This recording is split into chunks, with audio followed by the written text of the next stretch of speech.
और आइए अब शुरुआत करते हैं। प्रधानमंत्री नरेंद्र मोदी और सिंगापुर के प्रधानमंत्री ली सिन लुंग आज भारत के यूनिफाइड पेमेंट्स इंटरफेस यूपीआई और सिंगापुर के पे नाउ के बीच क्रॉस बॉर्डर कनेक्टिविटी लॉन्च के कार्यक्रम में हिस्सा लेंगे।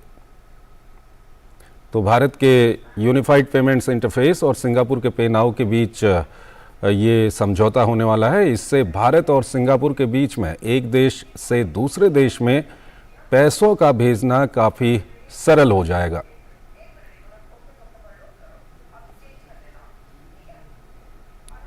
हमारे संवाददाता अरुण हमारे साथ जुड़ रहे हैं, उनसे हम बातचीत करेंगे।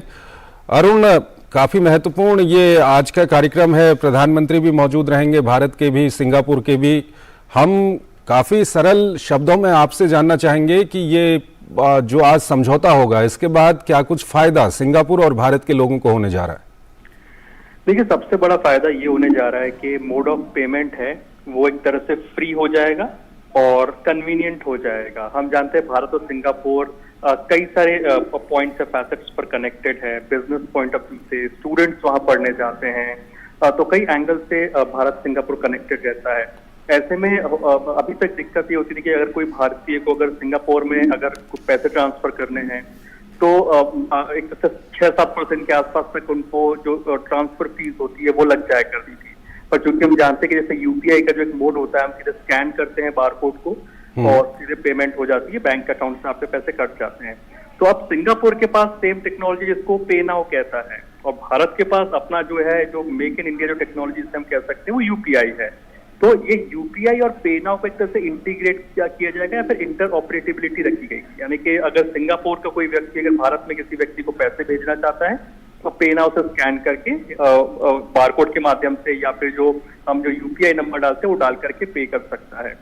तो सबसे बड़ा फायदा तो है कि कन्वीनियंस होने जा रहा है। रेमिटेंसेस के लिहाज से जो फीस लगती थी मैसिवली जो 5-6% के आसपास फीस लग जाया करती थी जब हम ट्रांजेक्शन करते थे, तो वो नहीं एक तरह से होगा। तीसरा सबसे इंपॉर्टेंट पॉइंट है कि यूपीआई टेक्नोलॉजी इतनी इजी है कि इसका एक तरह से ग्लोबल आप एक्सेप्टेंस देखते जा रहे हैं।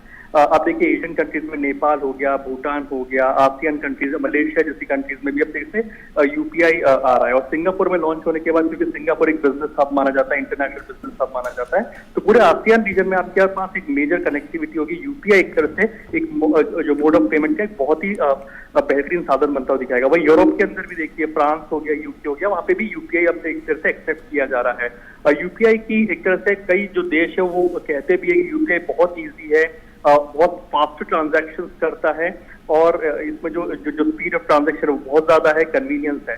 तो ये इसी वजह से यूपीआई को कैसे ग्लोबल प्लेयर बनाता हुआ दिखाई दे रहा है। भारत की जो फिनटेक इंडस्ट्री है उसके लिए एक बहुत बड़ा दिन आज का भी कहा जा सकता है।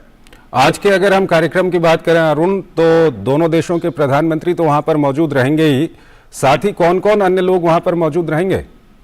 देखिए, आरबीआई गवर्नर होंगे इस कार्यक्रम के अंदर और जाहिर सी बात है जो फिनटेक से के क्षेत्र से जुड़े हुए जो स्टेक होल्डर्स हैं वो इसके अंदर वर्चुअली इस प्रोग्राम में जुड़ेंगे।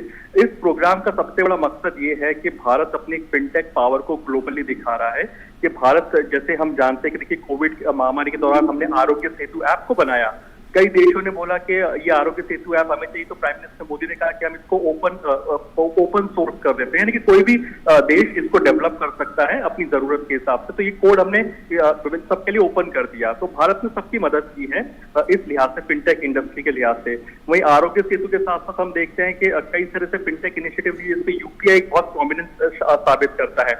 आप इनिशियल ट्रांजेक्शन देखिए कुछ 100 करोड़ में हो रहे थे, आज आप देखेंगे 2023 के अंदर 1000 ऑफ करोड़ के जो ट्रांजैक्शंस हैं वो इस यूपीआई मोड से भारत के अंदर हो रहे हैं। अगर आसान भाषा में समझे तो यूपीआई का जो ट्रांजैक्शंस है या जो यूसेज है, आज जो शॉपकीपर्स हो रहे हैं, किराना वाला हो रहे हैं, वो उस लेवल तक यूपीआई का ट्रांजैक्शन बिल्कुल एक इंक्लूसिव अप्रोच के साथ में नीचे तक जा चुका है। और अब एक इंक्लूसिविटी के साथ में अब ये जो भारत का जो यूपीआई है, जो made in India fintech technology हम अपनी जो कह सकते हैं, वो एक तरह से ग्लोबल होती हुई दिखाई दे रही है। इसकी एक्सेप्टेंस बढ़ रही है, ज्यादा से ज्यादा देश यूपीआई को अपनाना चाह रहे हैं क्योंकि बहुत ईज प्रोवाइड करता है, ट्रांजैक्शन फी बिल्कुल जीरो के आसपास लगती है और जाहिर सी बात है कि इसमें जो जो ट्रांजैक्शन है वो रियल टाइम में किया जा सकता है। तो जो रेमिटेंसेस होता है, क्योंकि भारत के लोग जो सिंगापुर में अगर वो वापस पैसा भेजना चाहते हैं यहाँ पे, या पेरेंट्स अपने बच्चों को पैसा ट्रांसफर करना चाहते हैं जो कि स्टूडेंट्स है वहां पर जो सिंगापुर में पढ़ रहे हैं, बिजनेस के लिहाज से भारत और सिंगापुर कनेक्टेड है। आई दिन माना जाता है कि अप्रोक्सीमेटली $1 बिलियन का ट्रांजैक्शन रहता है और मंथली बेसिस अगर इसको इस तरह से कैलकुलेट करें तो 6 से 7% अगर फीस निकल जाती है अगर ट्रांजैक्शन में, तो बहुत ज्यादा लॉस होता है। अब अगर यूपीआई और पे नाउ अगर मर्ज हो रहे हैं, इंटीग्रेट हो रहे हैं और एक तरह से इंटर ऑपरेटिबिलिटी में आ रही है कि पे नाउ के माध्यम से हम यूपीआई में पेमेंट कर सकते हैं, यूपीआई के माध्यम से पे नाउ के यूजर्स को हम पे कर सकते हैं जो कि सिंगापुर के यूजर्स हैं, तो जाहिर सी बात है कि ये भारत के अंदर जो रेमिटेंसेज है उसको भी बढ़ावा देगा और एक तरह से जो ईज ऑफ यूसेज होता है किसी भी फिनटेक टेक्नोलॉजी को यूज करने का, उसका एक बेहतरीन एग्जाम्पल आप इसे कह सकते हैं। शुक्रिया शुक्रिया अरुण इन तमाम जानकारियों के लिए। और अब हम मेघालय और नागालैंड विधानसभा चुनावों की बात करें।